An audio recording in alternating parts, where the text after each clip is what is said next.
Hey, what's up, everybody? Media 44 coming at you with another video. All right, so the score was 126-102. Lakers were up by 11 at the half and ended up losing by a whole Kobe, 24 points.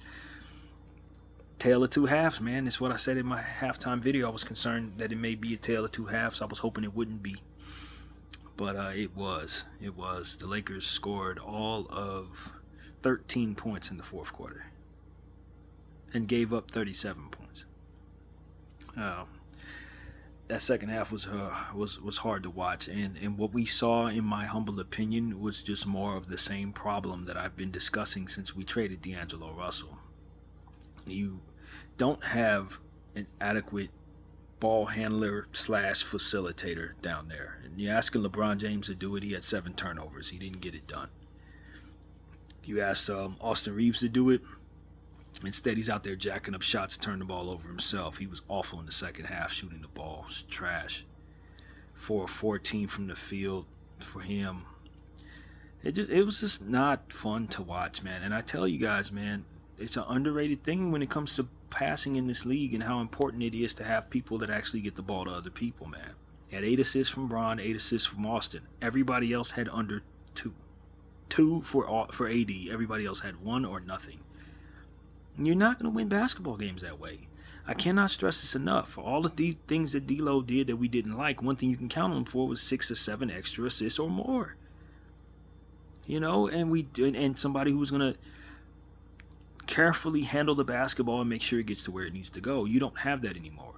So you have nights like this. How many assists we walk away with? 24. You're not going to win that way. I tell you, you need 30. What did the Spurs have? 30. Who won the game? Spurs. I mean, we do not take care of the basketball in this game at all.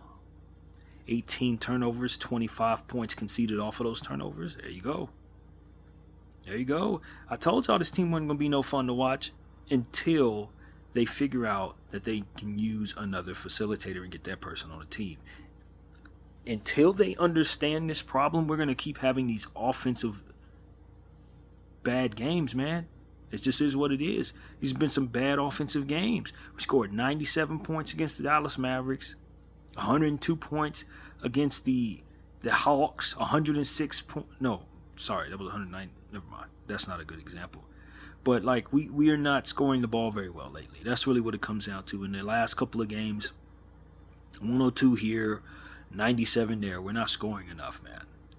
And so, I mean, you know, Los Angeles Lakers, we retired Michael Cooper's number. He had a nice halftime ceremony. I guess they thought that was going to win the game right there at halftime. I guess they thought they had done enough. They put out a lot of good energy in that first half. I thought the assist numbers were going pretty well. You know, we were shooting the ball pretty well. All of it went to crap in the second half, man. All of it. We ended up shooting 44% from the field, 39 of 87 to their 53%, 48 out of 90. Three-point shooting was 31%, 14 of 44 for us, 13 of 35 for them. So they were attacking us in the paint. They got to the line more than we did, 17 of 20 for them for 85%, 10 of 16. That's another thing, 62%. So we weren't hitting the free throws very well at all. We gave up 12 offensive rebounds. They only won the rebound by 1. But yeah, as I already said, the assists were 30 to 24. They had 16 steals to our 9, so you got to give them credit. We turned the ball over 19 times. 16 of them were steals. So they took the ball from us, and because we didn't have that ball handler or facilitator, anybody who could just do anything with them in regards to how they were swarming us defensively. 66 points in the paint to our 40. There you have it. There you have it. 66 points in the paint to your 40. You didn't get enough scoring going on. You know why you didn't get enough scoring going on? Because you don't have anybody looking for anybody, man. Your offense has gone stagnant. You removed the engine from the car and replaced it with an AC, and now your car is not going anywhere. But at least you're cool, right? That's exactly what I've been complaining about since we made this trade for Dorian Finney-Smith. I like Dorian, but when you plug one hole, you open up another. And the problem with the hole that we opened up is it was a hole that created a lot of other problems for this unit that the missing Dorian Finney-Smith piece didn't provide when it wasn't here. I mean, you could live without not having Dorian Finney-Smith. You could not live without having that facilitator, and I saw it before it came, and now we're seeing the result of it. It's not only that we're not winning, it's that it's trash to watch. It's not fun to watch, man. Seeing Rui come down, take one dribble, and shoot a shot. Seeing Austin come down, constantly jacking up shots. You need somebody to make sense of all this. You know, Cam Reddish 1 for 7, 1 for 4. Like, that's not, you know what I'm saying? Dorian 1 for 4. Dalton 1 for 5, 0 for 4 from behind the arc. No one's actually getting these people the ball. They're taking these shots on their own off the dribble in a lot of these cases. And that's the problem. You need a facilitator. You need somebody like a Chris Paul. They have like 4 or 5 facilitators on their team that they use regularly. Stephon Castle's a facilitator, even though he actually didn't have too many assists tonight. He had 1. But he shot well, 10 of 16 from the field, 1 of 4 from behind the arc, 23 points. That's good for him. 2 steals. But they got Chris Paul down there. That's 10 assists right there off of Chris Paul. 5 from Wemby, 3 from Johnson, 2 from Jones. So it's like, they got enough. And they took care of what they needed to on the defensive end. Chris Paul had 4 steals. Devin Vassell had 2. Stephon had 2. Wemby had 3. Harrison had 1. Keldon had 1. Bassey had 1. Jones had 2. So it's like they just stole the ball from our not so ball handlers. And old LeBron James, they just strip him every time half of those turnovers he had were just easy strips, just coming around, just taking it from him. And Austin, same thing, man. And look, I thought it was a turning point in the third quarter where we put a extra anemic offensive lineup on the floor. It was Bron AD, Gabe Vincent, Dorian Finney-Smith, and Cam Reddish. I think we need to burn that lineup forever. Never put those 5 players together on the floor ever again, JJ. Don't ever do it again. That third quarter is when the momentum really shifted. When we put that lineup on the floor and let them stay out there for an extended period of time, and the Spurs end up stealing the ball from the guys each and every time. Got on a fast break. I think it was Stephon Castle dunked on, I believe it was Anthony Davis. They stole the ball again, and Wemby had a windmill, and they never looked back. That was the moment that turned the game, and it was that lineup on the floor making it happen. I just didn't like it. It left you with too little facilitators on the floor. Now you're asking for LeBron James to make guys better, and in that situation, they just kept snatching the ball from him. And there was nobody else out there doing anything that could even get the offense going. So I thought that was an awful lineup. I really did. Cam Reddish had an awful shooting night. I thought Gabe Vincent looked pretty good in the first half. 3 of 6 from the field, 1 of 3 from behind the arc, 7 points, 1 steal, 1 assist, 2 rebounds. But he was part of that lineup that didn't look that great to me. Dorian Finney-Smith, 2 steals, 3 rebounds. I thought he had some good moments, but I want to see him win some of those battles on the boards that he didn't win, so that was a little frustrating. I don't look at his stats and really get excited about it. If anything, I just think he needs to get in better shape, and he'll be a hell of a weapon for us. But again, with him not having any assists out there, it's like that was not what you needed. It's not what you needed. I'm not gonna lie to you guys. I'm not loving what I'm seeing overall from this trade. We've removed Shake Milton completely from the lineup, which I think is, that's just what I'd expect anyway. But Dorian he's just kind of a guy out there, get some little defense here and there, but there's no points coming, there's no rebounds coming, it's nothing happening, you know what I mean? And we need somebody who can make things happen, like get the ball to that person, score the ball. Like you remove someone who provided some production and you brought somebody that doesn't really bring you any production because he's tall and he can hit corner threes. But if you're not going to look for him in the corner, then that's pretty much all his offense is. He has some real offensive limitations. He's a little long in the tooth, not overly athletic. I'm just saying, I don't know that this is good. And I said that before Dorian got here, weeks and weeks and weeks before we traded for him. I just think he's a little over the hump and he's not in the same shape he used to be in Dallas. And I don't know if that's father time or what, but This is one of them games where I'm just like, man, I don't really love this trade right now. I needed D'Lo's $20 million for something better than this. And now that you've gotten rid of D'Lo, I also need his facilitating, and you didn't bring me that.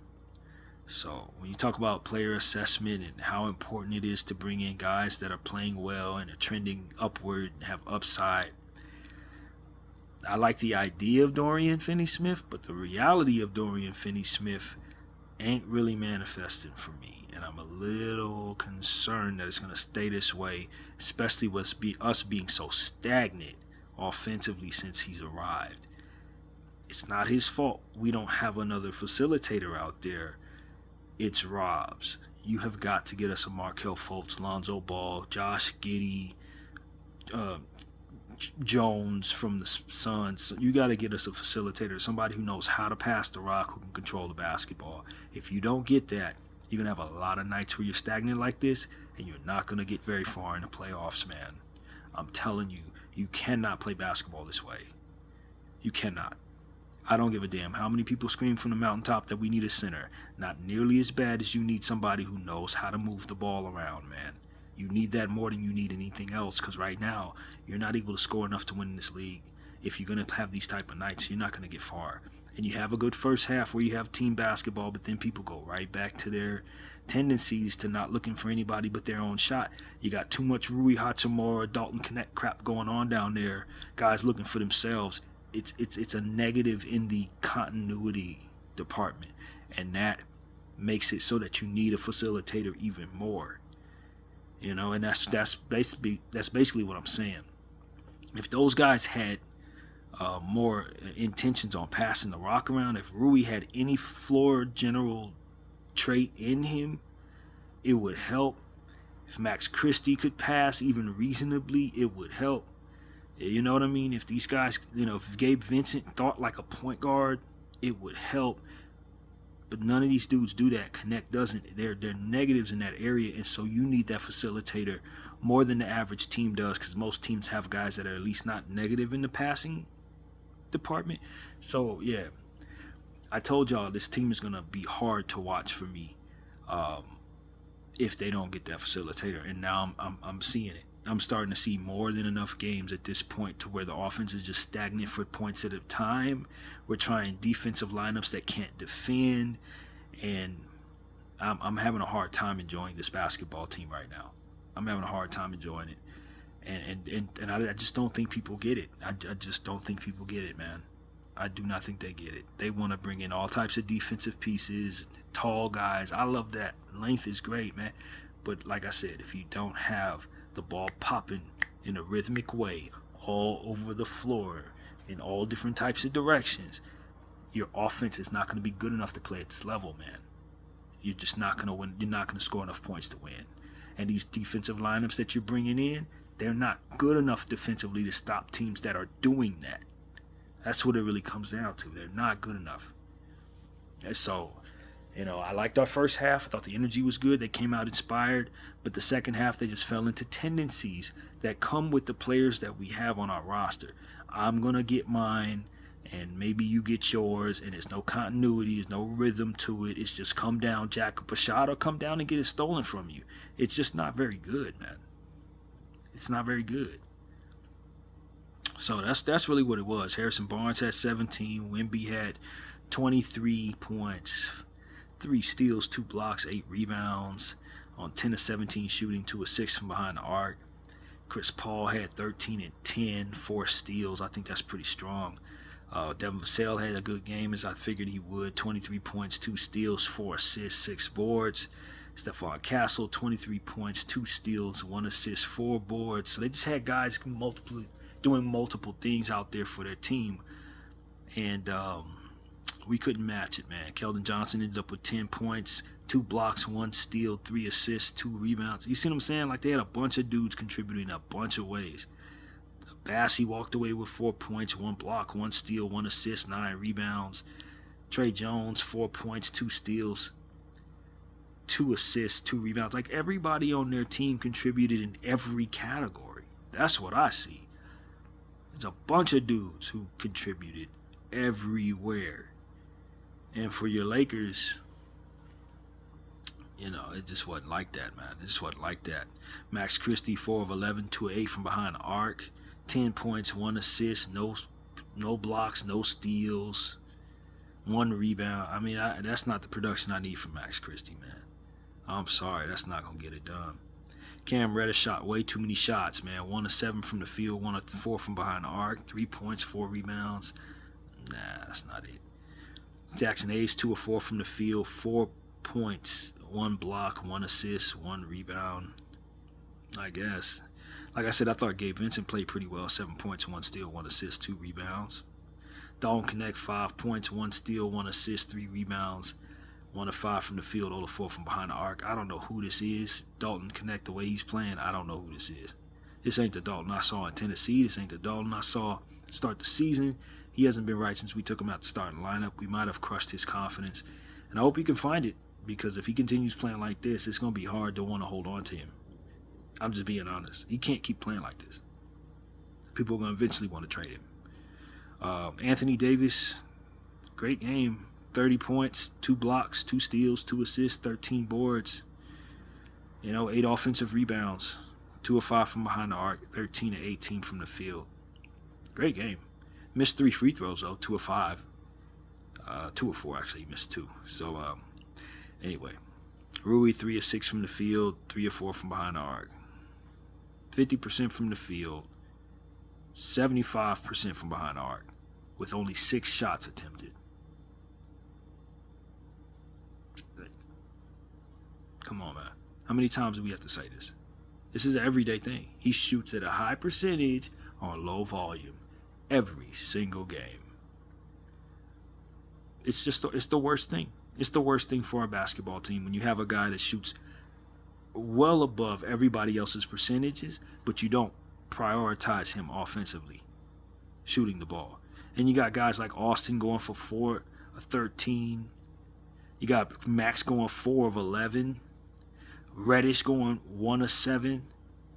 How do these people have more attempts than the most efficient shooter on the floor? Like that type, it just doesn't make any sense, man. Rui Hachimura's shot diet doesn't make any sense. It hasn't all season long, and we have 102 points on the board. And as I said, we put these defensive lineups on the floor and walk away with 126 points given up. Nothing's making any sense, JJ. Nothing's making any sense out here, brother. I'm sorry. This is not, it's not adding up. So I don't know, man. This is another disappointing game against another Texas team. That's what we've been doing. Picked up right where we left off, getting beat by Texas teams in embarrassing ways. You know what I'm saying? If I'm gonna give the game ball to somebody, I don't really know, man. The Spurs really had a lot of good players out there. They had a lot of guys play well. Let's see. I'd probably just get a ball to Wemby, man. 23 points, 2 blocks, 3 steals, 5 assists, 8 boards, 10 to 17 shooting. That's who I'll probably get a game ball to, man. It could have went to Chris Paul as well. 13 points, 4 steals, 10 assists. And one of those two probably would have got it, but I'm gonna give it to Wemby. But there was a total team effort by the Spurs. Very impressive win for them. And on the road, after a 3-game losing streak, give them their credit. They really played great defense. Inspired, And once again, Lakers celebrating individual accolades. I love Michael Cooper. His jersey went up in the rafters. It was amazing. I'm happy it happened. But every time we celebrate something like that, we get our butts kicked. Every single time. We can't seem to have a night like that without losing the game. And this is yet another one of those episodes. We've seen this movie at least 6 times at this point in the LeBron James era. It never fails. Can't win games when we celebrate ourselves. So, yeah, man, that's just something I've been pointing out the whole time, and I'm just used to it. But this was a sad basketball game, just like the Dallas game was a sad basketball game. It's just been a lot of sad ball the Lakers have been playing since this D'Angelo Russell trade, man. And once again, we lose to a team that we can't afford to lose to with the standings. The Clippers won their basketball game, so I'd imagine we're not doing too good in our little division right now, our standing situation. Let me take a look. Yeah, I don't think I'm gonna like what I see. We are in 7th place, Lakers, because the Clippers won their game and we lost ours. We are now 20-17. So 3-game losing streak, all the Texas teams. You know, when you don't respect ball movement and the personnel required to allow for it to move, you're gonna have stagnant basketball, man. I don't care how many tall stilts you got. I don't care how many people scream to the rafters that this is what you need. If you don't have people that can make the ball move around, you're not going to play well in this level, man. You're just not. The NBA is too good. These players are too good defensively and offensively. If you don't respect ball movement and have an offense out there that's clicking and popping like it's supposed to, you're going to get your butt kicked, bro. That's it. So until we get that third and maybe even a fourth facilitator, and we're asking Austin, LeBron to do that for us, we're going to suck, man. I don't give a damn how many defenders you get. You're going to suck. BDL 44. I thank you all for watching.